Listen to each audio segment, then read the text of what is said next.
it'll be obviously attached to some order. I don't know what that is in your database, but let's say it was an invoice. So let's say this is the invoice to be paid, and then on this group, you'd have attached that invoice. So the invoice will have a unique ID.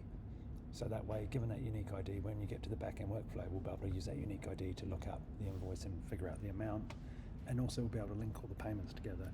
So if you look on here, this is where I'd put the unique ID of something that we're going to use to search for the payment for the order in the database.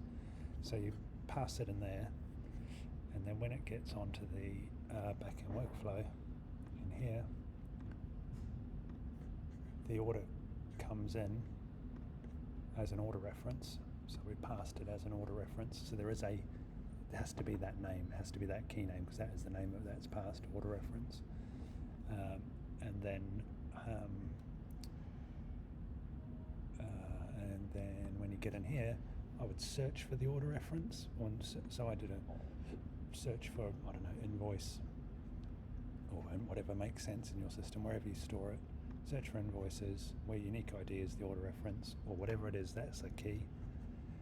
But then you'll have to format this into cents. So you'll have to, if you're storing it as a decimal, you'd have to divide by 100 and round to 0 to make it into a cents amount, because Square takes cents, not dollar cents. And then, because you want to be able to tie the payment in on the Square UI, in the Square, you would probably put the reference ID in here, order reference in there. So that is how you get the amount of money into the back end. It would be a bad idea to pass it as an amount from the front end, because obviously you could fiddle around with the front end and possibly change the amount. So this is a secure way of getting the amount to be paid.